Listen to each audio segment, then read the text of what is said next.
This is my Ring of Honor DVD review for Ring of Honor's Northern Navigation, their debut show in Canada back in the month of July. And overall, I'm going to say this was a very good show and definitely a good outing for their debut in a new market. Definitely a good show. First matchup was Chris Hero versus Ruckus. Pretty much just an average opener at best. Ruckus got in some good stuff. Chris Hero did some good stuff. Pretty much what Chris Hero was doing was obviously playing his new gimmick and role, what he's doing, playing like the young knockout kid where he's using forearms, a lot of punches in the matches, and that's what he was doing. Ruckus got in some of his fast-paced style. Chris Hero ended up winning this match. First, he hit the roaring elbow to Ruckus. Ruckus kicked out of that. Then you saw Chris Hero hit repeative elbows to Ruckus, then ended up hitting a stiff big boot to Ruckus for the victory in a about 2-star opener. Then the next matchup was Kenny Omega versus Delirious, and definitely good to see Kenny Omega on a Ring of Honor show. He's definitely one of those stars outside of Ring of Honor that I think a lot of the internet wrestling community would definitely like to see utilized in Ring of Honor. He's definitely a good talent. He does work in Canada, and he obviously works in the United States.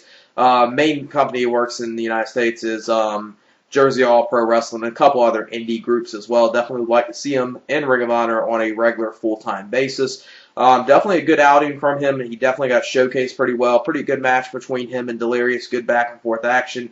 Kenny Omega got him some good offense. Delirious ended up winning this match after Kenny Omega tapped out of the Cobra stretch in a about 2.5-star match. Then the next matchup was the only thing of this DVD that wasn't good at all, and it was pretty much a squash match. It was Jennifer Blake versus Sara Del Rey. Pretty quick match. Jennifer Blake did get in some offense, but it was pretty much Sara Del Rey dominating at least a good portion of the match, and Sara Del Rey picked up the victory after hitting her axe kick to the back of the head of Jennifer Blake for the victory in a 1-star match. Probably the only match on here that was bad, and it was intended to be a squash, but at the same time, Jennifer Blake got in some offense. I think it probably would have worked out a little better if it was a complete domination of the match of Sara Del Rey other than Jennifer Blake getting in offense, but I guess since she was a Canadian performer, and this was obviously in the Canadian market in Toronto, Ontario, Canada, they obviously wanted to at least somewhat showcase her, but the only thing that was probably bad on the show was that match. Then the next matchup was Go Shiozaki versus Erick Stevenson. Before this match happened, you kind of could tell that it was going to go the route it did because before the match started, it was announced this match had a 15-minute time limit on it, and obviously this match went through the 15-minute time limit, and it was a draw. But you saw some good back-and-forth stuff between them, a lot of stiff action, kind of like a good Puro match, obviously with Go Shiozaki in there. And just good back-and-forth match. The one problem I had with it was at the end of it, it was kind of obvious that it was obviously going to end in a draw. It kind of had somewhat of a anticlimactical ending to it, but still was a pretty good match. 3 stars, ended in a draw. Then after the match, the crowd was pretty much saying, 5 more minutes, this is bullshit. Then Erick Stevenson got on the mic, said basically the same thing the crowd said, he wanted 5 more minutes. Then Larry Schwinny, playing the heel manager to Go Shiozaki, pretty much said, Go Shiozaki, you did your job. You already did what you had to. You worked the 15 minutes that you had to, so we're not going to give these fans extra 5 minutes. So this match ended in a draw. Then after this match is when they had Larry Schwinny did this. Then Lance Storm came out. Pretty much said, if you want to do this, Larry Schwinny, Go Shiozaki, and all Sweet and Sour Corporate is a better company for you to go to in the States. Pretty much, kind of, downplaying or making fun of the mainstream organizations of WWE and TNA. And pretty much what he did at one point, obviously after he said this, his back was turned, and then you saw Chris Hero come out there, attack both not Larry Schwinny, but attack Lance Storm and Erick Stevens, beat them down, and Go Shiozaki helped. Then after that, you saw pretty much them gain a little action back, beat them down, and then you saw Erick Stevens put Go Shiozaki and the Half Boston Crab, and Lance Storm did the same thing to Chris Hero at the same time, and that was pretty much the end of that. Overall, a good match between the two, like I said, 3-star match. Then the next matchup was Bryan Danielson versus Claudio Castagnoli. This was a rematch from their match at the previous show, Vendetta 2, and this match was a very good match between these two, but not as good as the Vendetta 2 match. But the one thing that was good about this, it did make it seem like it was a different match since it was a rematch. That's the one thing I do have a problem with. Sometimes when they have rematches, the match almost seems the same. And this is not just Ring of Honor. This is TNA or WWE. That happens a lot. This match did feel different, so that was the good thing. It felt like a different match.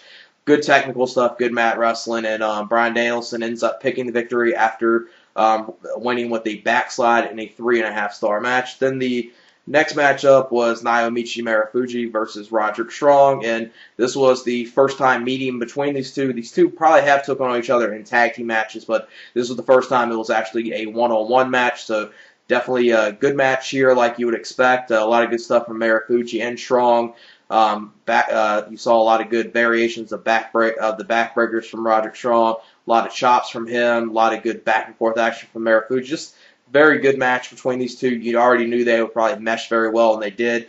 Marufuji picks up the victory after hitting the Shiranui in a 3 3/4-star match. Probably the second best match of the night. The best match I thought was the match right after this, which was the ROH World Title match between Kevin Steen versus Nigel McGuinness, and this was a very good match. The only gripe I had with this was the ROH World Title wasn't in the main event. Now, I know the feud in the main event with Austin Aries and Jimmy Jacobs obviously sets precedence and obviously has more behind it than, the Kevin Steen and Nigel McGuinness ROH title match, but I felt, they kind of built this up where, this was the third time that Nigel McGuinness was taking on Kevin Steen. The two other times, Nigel McGuinness had to use cheap tactics to be able to defeat Kevin Steen, and this was obviously their debut show in the Toronto, Ontario market, and obviously, Kevin Steen being from Canada, obviously highly over with the crowd, and I think it would have worked out better if this was the main event.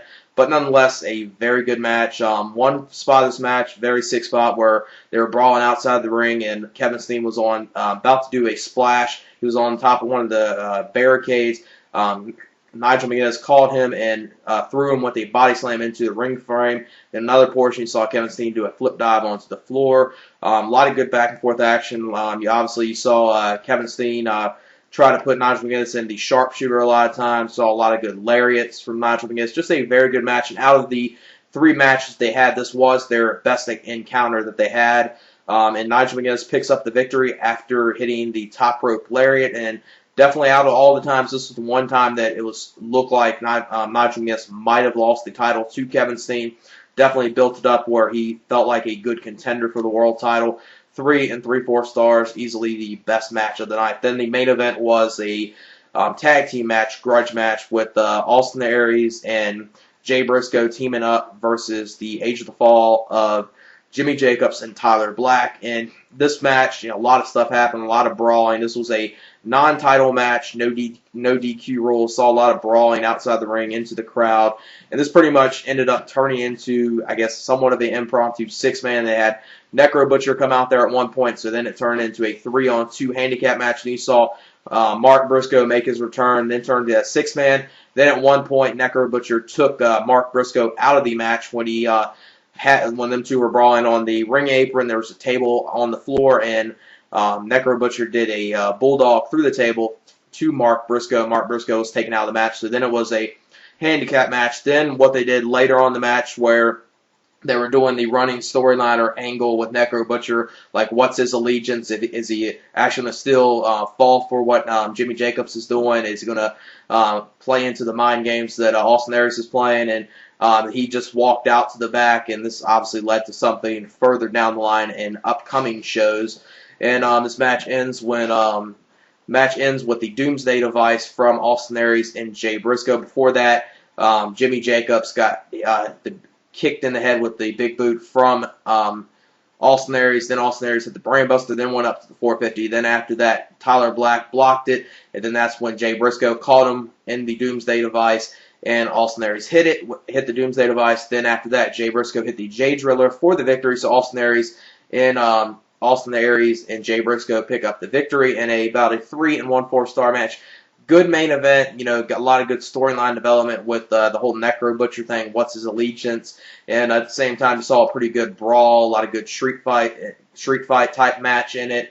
A lot of good stuff. You saw Mark Briscoe make his return, And just a good main event, but like I said, I would have much rather seen the ROH World title in the main event. That's probably the only gripe I have with this show, is that the ROH World title wasn't in the main event, because I think it would have worked out better due to the fact that Kevin Steen, like I said, is a Canadian superstar. The fans were he's highly over with the fans, and could have gained Nigel even more heat by defeating Kevin Steen in the main event per se before the tag team main event that they had. But overall, this was a very, very enjoyable show. Definitely would recommend it. 8.5 out of 10. A lot of good stuff. You saw a pretty good brawl for a main event. Great world title match. Marufuji and Roderick did some good stuff. You saw a very good match like you would expect between Bryan Danielson and Claudio Castagnoli. And overall, rest of it was pretty good. The only thing bad on this show was the Sara Del Rey versus Jennifer Blake match. But like I said, that was pretty much a squash match, so can't really count that too much into the factor of it. So 8.5 out of 10, and yeah, that's it. Peace.